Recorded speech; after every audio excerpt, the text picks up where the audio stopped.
Science की दुनिया में नई रिसर्च हो रही है, तरक्की के नए पायदान ढूंढे जा रहे हैं।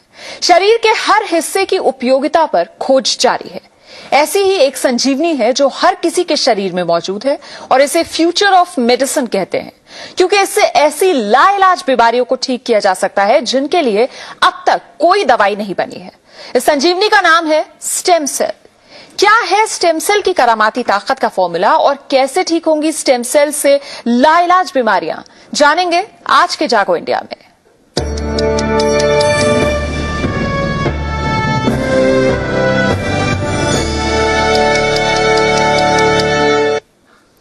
अपने बच्चों के भविष्य के लिए माँ बाप उनके जन्म के समय पैसे जमा करते हैं ताकि बड़ा होने पर ये पैसे उनके काम आ सके।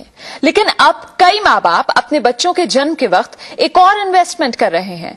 ये इन्वेस्टमेंट है बच्चे के खून का, जो आगे चलकर न सिर्फ उसके बल्कि पूरे परिवार को कई लाइलाज बीमारियों से दूर रखेगा।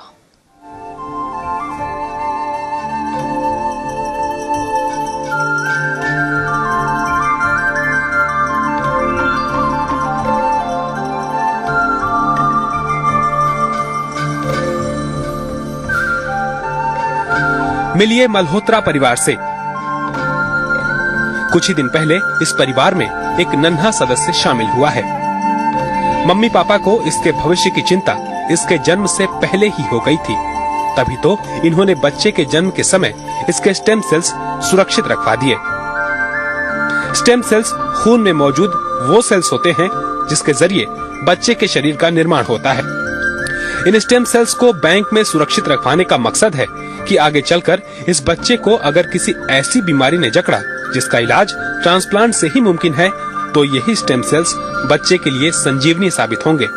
साथ ही ये स्टेम सेल्स परिवार के दूसरे लोगों के भी काम आ सकते हैं। सबसे पहला रीजन तो बच्चा खुद ही है, उसकी आगे वाली लाइफ के लिए, पूरी लाइफ के लिए वो दिमाग में रखते हुए सबसे पहले करवाया था। और इन एडिशन टू दैट, जैसे हमारे घर में डायबिटीज फैमिली के अंदर है, तो वो एक एडिशनल रीजन तो नहीं कह सकता, लेकिन वो एक एडिशनल एडवांटेज मिल सकता है इस चीज से आगे चल के। जैसे हम पैसे इन्वेस्ट करते हैं बाकी प्लान्स के अंदर, I think it is better, it is equally important कि हमें इसमें भी इन्वेस्ट करना चाहिए, सो दैट आगे God forbid it will help in fighting any type of disease. और उसी time and we consulted the doctor also, बहुत पॉजिटिव रिस्पॉन्स मिला और उसी टाइम हमने इसको एनरोल करवाया। मल्होत्रा परिवार की ही तरह देश के 10,000 परिवारों ने अपने बच्चों के स्टेम सेल्स बैंक में सुरक्षित रखवाए हैं। इन स्टेम सेल्स को एक खास अस्पताल में रखा जाता है, जिन्हें स्टेम सेल्स बैंक कहते हैं। हालांकि देश में इस तरह के 4-5 बैंक ही हैं, और वो भी सिर्फ मेट्रो शहरों में। स्टेम सेल्स को सुरक्षित रखवाने के लिए बच्चे के जन्म से पहले स्टेम सेल्स बैंक में रजिस्टर करवाना पड़ता है। इसके बाद बैंक की तरफ से एक किट दी जाती है, जिसे डिलीवरी के समय अस्पताल ले जाना होता है। बच्चे के जन्म के समय माँ और बच्चे को जोड़ने वाली अम्बिलिकल कॉर्ड में से 150 मिलीलीटर खून निकाल दिया जाता है। इस खून में बड़ी तादाद में स्टेम सेल्स मौजूद होते हैं। अब इन्हें किट में रखकर स्टेम सेल्स बैंक में सुरक्षित रख दिया जाता है।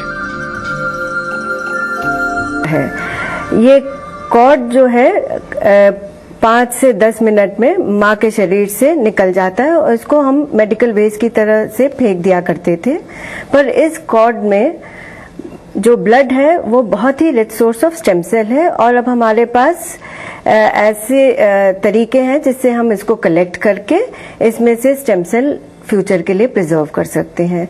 ऐसी कलेक्शन में न माँ को कोई खतरा होता है, न बच्चे को कोई खतरा होता है, और ये स्टेम सेल का सबसे इजी और सबसे सेफ सोर्स है प्राप्त करने का।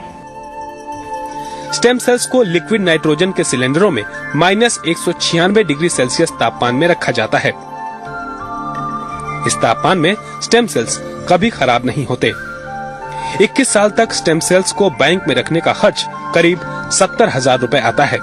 कुछ स्टेम सेल्स बैंक इस रकम को किश्तों में भी वसूल करते हैं। स्टेम सेल ट्रांसप्लांट की मांग लगातार बढ़ती जा रही है। इसके बावजूद भारत में एक भी सरकारी अस्पताल ऐसा नहीं है जहां पर कई साल तक स्टेम सेल को बैंक किया जा सकता है। अगर ऐसा हुआ तो न सिर्फ ये इलाज कई और लोगों की पहुंच में आ जाएगा, बल्कि कई और जानें भी बचाई जा सकेंगी।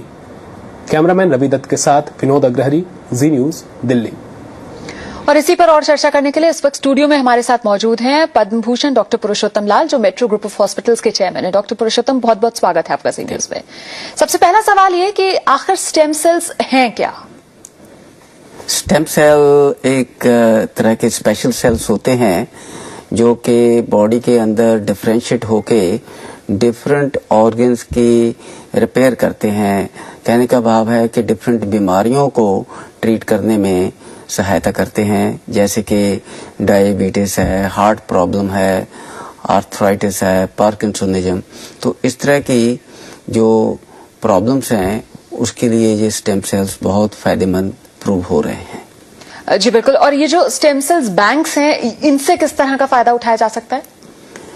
स्टेम सेल बैंक जो है वो एक बहुत ही अच्छा आइडिया है, और उससे जो स्टेम सेल्स, जो कॉर्ड ब्लड के स्टेम सेल्स होते हैं, उसमें जो स्टेम सेल बहुत पोटेंट होते हैं जी। They are better than the bone marrow या पेरिफेरल स्मीयर। एंड जब हम एम्ब्रियो के स्टेम सेल की बात करते हैं तो काफी एथिकल प्रॉब्लम्स आई, और कॉर्ड सेल जो है वो एक तरह का नंबर 2 स्टेम सेल्स के लिए होता है, और स्टेम सेल बड़े अच्छे रिच होते हैं। और इस तरह जब उनको बैंक में स्टोर कर दिया जाता है तो उस बच्चे के लिए या उनकी फैमिली मेंबर्स के लिए ये बहुत फायदेमंद हो सकता है, बल्कि दूसरे लोगों के लिए। लेकिन फैमिली में